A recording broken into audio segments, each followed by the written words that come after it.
بھئی آپ 15 منٹ ہی رہ گئے تھے، 2 گھنٹے پورے ہونے لگے تھے، ساری تو کر لی آپ نے، اب پیچھے بچا کیا ہے؟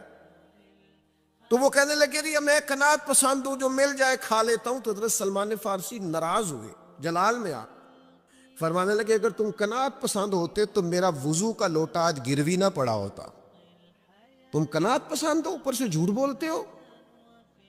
لیکن تکلیف دینا، اذیت پہنچانا، ذہنی طور پر کسی کو ٹارچر کرنا، میری اب کبھی طبیعت خراب ہو جاتی ہے نا جی، تو چونکہ محبت کرنے والوں کی لسٹ لمبی ہے، طبیعت خراب ہو جاتی ہے تو میں بتاتا نہیں، کتنے کتنے دن خبر نہیں ہوتی، میری خواہش ہوتی ہے۔ پچھلے دنوں بھی ایک پورا دن ہاسپٹل میں گزارنا پڑا، میں نے بتایا نہیں، افواہ تھی کہ میری طبیعت خراب ہے، لوگوں نے پوچھ پوچھ کر بیمار کر دیا، نئے سرے سے بتانا پڑتا ہے ہویا کی سی۔ اور پھر کچھ تو اتنے خاص محبت کرنے والے ہوتے ہیں کہ انہیں پوری ڈیٹیل چاہیے ہوتی ہے، پس منظر سمیت۔ آپ حضور علیہ الصلوۃ والسلام نے فرمایا بہترین عیادت وہ ہے جو جلدی ہو، نہیں تھوڑی دیر کے لیے مریض کے پاس جائیں، یہ بہقی میں حدیث موجود ہے۔ بہترین عیادت، بہترین تیمارداری وہ ہے جو جلدی ہو، فٹافٹ آپ آئیں، تھوڑی دیر بیٹھیں اور چلے جائیں۔ اتنی تفصیلات، پھر 7 نسخہ جات، پھر یا کچھ لوگ تو ایسے ہوتے ہیں جو اتنا ڈرا جاتے ہیں بیمار آدمی کو کہ وہ جلدی فوت ہونے والا ہو جاتا ہے۔ اس کہتے ہیں فلانے کو بھی یہ مرض تھا بیچارہ، 4 بچے ہیں، فوت ہو گیا۔ آپ کو تو کہا تھا تسلی دیتے، مریض سے دعا کراتے، پھر ضد کریں گے، اصرار کریں گے، یہ کھا لیں، کھائیں گے تو اٹھیں گے، تھوڑا سا تو لیں۔ اللہ کے بندے، نبی کریم علیہ السلام نے فرمایا بیمار سے ضد نہ کرو، اسی اللہ کھلا پلا دیا کرتا ہے۔ تم ضد کر رہے ہو، اصرار کر رہے ہو، تکلیف دے رہے ہو، اذیت پہنچائی جاتی ہے۔ بڑے درویش آدمی تھے حضرت سری سختی، کبھی کسی سے سخت جملہ نہیں کہا۔ آپ بیمار تھے، ایک صاحب تیمارداری کرنے آ گئے، آپ کا خیال تھا کہ وہ ہو گئی تیمارداری، وہ جائیں۔ کئی لوگ ان کے بعد آئے چلے گئے، آئے چلے گئے، لیکن بیٹھے ہوئے ہیں، جا ہی نہیں رہے۔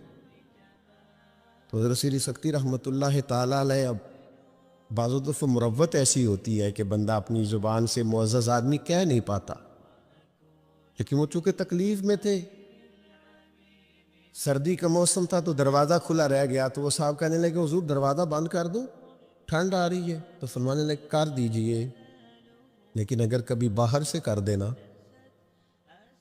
تو ذرا زیادہ بہتر ہو جائے۔ معنی یہ تھا کہ آپ تشریف لے جائیں، چلے جائیں نہیں کہتے بزرگ۔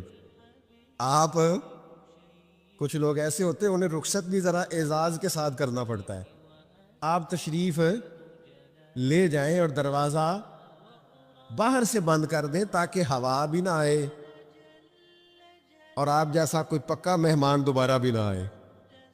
تشریف لے جائیں، تکلیف نہیں دیں، اذیت نہ دیں کسی شخص کو کسی بھی طرح سے پریشان۔ ایک ہمارے ہاں اور بڑا مسئلہ ہے، میں تو مذاق کر رہا تھا۔ مذاق کیا ہوتا ہے؟ مذاق تو جاہلوں کا کام ہے۔ یہ موسیٰ علیہ السلام کی قوم نے کہا کہ ایک شخص کا انتقال ہو گیا ہے تو ہمیں بتایا جائے کس نے قتل کیا ہے، تو جناب موسیٰ علیہ السلام نے فرمایا گائے ذبح کرو۔ تو ان لوگوں نے کہا آپ ہم سے مذاق کرتے ہیں، اتتخذونہ ہزوا، آپ ہم سے مذاق کرتے ہیں؟ تو فرمایا اعوذ باللہ ان اکون من الجاہلین، میں اللہ کی پناہ چاہتا ہوں کہ میں جاہلوں میں سے ہو جاؤں۔ مذاق کرنے کو جناب موسیٰ نے، قرآن مجید کا پہلا پارہ کہتا ہے جاہلوں کا کام کہا ہے۔ مذاق ٹھیک ہے، دل لگی ٹھیک ہے، یعنی آپ خوش طبی کریں۔ مذاق تو کسی کے عیب کا ہوتا ہے، تیری آنکھ کس طرح کی ہے، تیری ناک چپٹی ہے، یہ مذاق ہوتا ہے۔ کسی کے رنگ کو لے کر، کسی کے قد کو لے کر، کسی کی توتلی زبان کو لے کر، یہ جاہلوں کی علامت۔ آپ دل لگی کریں، حضور بھی دل لگی فرماتے، مسکراتے دل لگی کریں، اس میں کسی کو تکلیف نہیں ہوتی، کسی کا عیب نہیں اچھلتا، کوئی بات ایسی خوشی کی آپ اس پہ خوش ہو جائیں۔ لیکن آپ یہ جو رویے ہمارے ہاں پائے جاتے ہیں یہ مذاق ہے، اور مذاق شریعت میں جاہلوں کی علامت ہے۔ حضور فرماتے ہیں قیامت والے دن وہ لوگ جو لوگوں کا مذاق اڑاتے تھے، تکلیف دیتے تھے، قیامت والے دن ان کے ساتھ یہ معاملہ ہوگا کہ جنت کا دروازہ ان کے لیے کھولا جائے گا، پھر بند کر دیا جائے گا، پھر کھولا جائے گا، پھر بند کر دیا جائے گا، پھر کھولا جائے گا، اور پھر دوبارہ وہ کہیں گے یہ کیا ہو رہا ہے؟ تو انہیں کہا جائے گا تمہارے اس مذاق کی تمہیں سزا دی جا رہی ہے جو دنیا میں تم اللہ کے بندوں کے ساتھ کرتے تھے۔ تکلیف دیتے ہیں لوگ۔ یہ کچھ سال پہلے کی بات ہے، آپ کو پتہ ہے ہمارے ہاں کیپرل فول بھی منایا جاتا ہے، جھوٹ بولنے کا دن موز۔ ایک صاحب تھے بیچارے ہارٹ پیشنٹ، یہ پنجاب کا ہی واقعہ ہے، تو ان کو فون کر دیا کہ تمہارا بھائی ایکسیڈنٹ میں فوت ہو گیا ہے، کسی نے مذاق کیا، تو بیچارے ہارٹ پیشنٹ تھے، خبر سن کے ان کو پھر ہارٹ اٹیک ہوا، اللہ کو پیارے ہو، اور بعد میں پتہ چلا کہ کسی نے مذاق کیا، بھائی تو بالکل ٹھیک ٹھاک، آپ کے ایک مذاق نے کسی کی جان لے لی، گھر اجڑ گیا، عورت بیوہ ہو گئی، بچے یتیم ہو گئے، اور آپ مذاق کر رہے تھے، تکلیف دے رہے تھے، آپ آزمائش میں مبتلا کر رہے تھے۔ میں نے ایسے طلباء کو دیکھا ہے کالج میں، مدرسے میں، یونیورسٹی میں، اسکول میں، جو بیچارے کسی وجہ سے کمزور تھے، کوئی ایسا معاملہ تھا، ان کا اتنا مذاق اڑایا گیا کہ وہ بیچارے تعلیم چھوڑ کے چلے گئے، گزارا نہیں ہو سکتا یہاں، ہر آدمی مذاق اڑا رہا، اور بعض لوگوں کی غربت کا مذاق اڑایا جاتا ہے، ان کو کھاتا ہوا دیکھ کے مذاق کرنا، ان کا لباس دیکھ کے مذاق کرنا، ان کی سادہ پرانی اور دیسی گفتگو سن کے مذاق اڑانا، نتیجہ یہ نکلتا ہے کہ مایوس ہو جاتے ہیں لوگ، پریشان ہو جاتے ہیں۔ ایسا نہیں کریں، یہ تکلیف نہ دیں کسی مسلمان کو، اذیت میں مبتلا نہ کریں، ذہنی طور پر ٹارچر نہ کریں، آپ کوئی ایسا کام نہ کریں جس سے بار بار آزمائش ہو۔ کچھ لوگ زندگی میں گناہ کرتے ہیں، اللہ معاف کرے غلطیاں ہو جاتی ہیں، پھر وہ لوگ توبہ کر لیتے ہیں، اور یہ توبہ اللہ کو اتنی پسند ہے کہ حضور فرماتے ہیں کسی کا اونٹ مال سمیت غائب ہو جائے اور وہ شخص ڈھونڈ ڈھونڈ کے تھک جائے اور مایوس ہو جائے، اور پھر وہ اونٹ اسے مل جائے، اسے اتنی خوشی نہیں ہوتی جتنی بندہ مومن کی توبہ پر رب کریم کو خوشی ہوتی ہے۔ کتنا بڑا انعام ہے۔ حضور فرماتے ہیں ہر شخص خطا کار ہے، پر بہترین خطا کار وہ ہے جو توبہ کرتا ہے خطا کار پر بہترین خطا کار۔ کیا بات ہے اس کی خطا کی، جو خطا کرتے ہی رو پڑا ہے، اللہ کے حضور توبہ کر رہا ہے، لیکن لوگ مذاق اڑاتے ہیں لوگوں کے گناہوں کا۔ وہ توبہ کر چکے ہیں، وہ چھوڑ چکے ہیں، وہ اس راہ سے ہٹ چکے، لیکن مذاق کرنا، مذاق اڑانا، تکلیف دینا، اذیت میں مبتلا کرنا۔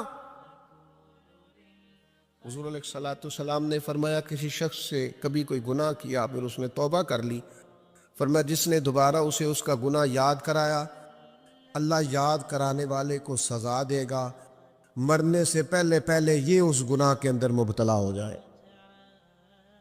مسلم شریف میں موجود، اس کو سزا ملے، ٹارچر نہیں کریں، تکلیف نہیں دیں، ذہنی طور پر لوگوں کو اذیت میں مبتلا نہ کریں، اور پھر رشتے دیکھے جاتے ہیں ہمارے ہاں، تو اس قدر زیادہ مطلب آزمائش میں ہم لوگوں کو مبتلا کر دیا جاتا ہے، اس قدر زیادہ آزمائش میں ہمارا چونکہ دیہاتوں سے تعلق ہے، تو پرانی خواتین کبھی جاتی تھی نا رشتہ دیکھنے کے لیے بیٹے کا، ان سے کہا جاتا تھا کہ آپ کو وہاں رشتہ نہیں کرنا، تو کہتی تھی نہیں ہم نے نہیں کرنا، تو کہتے تھے بھئی آپ بتائیں کیا وجہ ہے، تو وہ کہتی تھی وجہ کوئی نہیں بتانی، اس لیے کہ میرے گھر میں بھی بیٹی ہیں، میں کوئی وجہ نہیں بیان کروں گی، میں کسی کی بیٹی کا عیب کیسے بیان کروں، لیکن میں نے اخبار میں اس بیٹی کا تذکرہ بھی پڑھا جو پچھلے 2.5 سالوں سے اس لیے مینٹل ہاسپٹل میں زیر علاج ہے کہ کوئی 50 سے زیادہ لوگ رشتہ دیکھنے آئے، کسی نے کہا ذرا چل کے دکھاؤ، تو کسی نے کہا ذرا بول کے دکھاؤ، تو کسی نے کہا کہ اگر قد 2 انچ بڑا ہوتا۔ اتنی تکلیف، اتنی اذیت. اور اس دین کے ماننے والے جو دین ہمیں سبق دیتا ہے کہ بیٹیاں اور بہنیں ہوتی برابر ہیں، وہاں یہ رویہ ہمارا. اور زیادہ تر ان لوگوں کا معاملہ جن کے پاس نیا نیا پیسہ آیا، نئی نئی دولت آئی، اب ان کو سمجھ نہیں آ رہی کہ وہ کیسے اپنے آپ کو زمین سے اٹھا کے آسمان تک لے جائے. خدا کے بندو، اس طرح کی اذیت، اس طرح کی تکلیف، اس طرح کا لہجہ جس سے سامنے والا نفسیاتی بوجھ کے نیچے دب جائے، یہ بندہ مومن کی شان نہیں ہے. کبھی بھی ایسا نہ کرے. اجلی اجلی سونی سونی صاف ستھری بات کرے. مومن کی شان یہ ہے کہ سب کچھ ہو سکتا ہے، پر مومن جھوٹا نہیں ہوا کرتا، وہ بددیانت نہیں ہوتا، وہ کسی کو تکلیف نہیں دیتا، اذیت نہ دے، پریشان نہ کرے. گھنٹوں بیل بجا رہا ہے گلی سے گزرنے والا آدمی، لیکن صاحب گاڑی لگا کے چلے گئے، انہیں پتہ ہے دوسری گاڑی نہیں گزرے گی، لیکن وہ اذیت دے رہے ہیں. ایک چور اوپر سے سینہ زور، اگر وہ باہر نکلے ہیں کہ آپ کو جانا ہے اور سامنے گاڑی لگی ہوئی تو وہ نکل کے کہتے ہیں کوئی آگ بجھانی ہے آپ نے، جا کے فائر بریگیڈ کی گاڑی پہ بیٹھے. نہیں جناب، آگ نہیں بجھانی، لہذا آپ آرام کریں، لگی رہنے دے گاڑی. پتہ ہے آپ کو نبی پاک علیہ السلام نے رستے بند کرنے سے منع فرمایا، رستوں کے نشان مٹانے والوں پر لعنت فرمائی. جہاں جہاں لکھا ہوتا ہے نا لاہور اتنے کلومیٹر دور ہے، وہاں اشتہار لگا جاتے ہیں لوگ. آپ کو پتہ ہے یہاں اشتہار لگانا منع ہے، رستوں کے نشان مٹانے والے کو ملعون کا ہے حضور. تکلیف دے رہے اللہ کے بندوں کو، آزمائش میں ڈال رکھا ہے. اللہ تعالیٰ مجھے اور آپ کو عمل کی توفیق عطا فرمائے.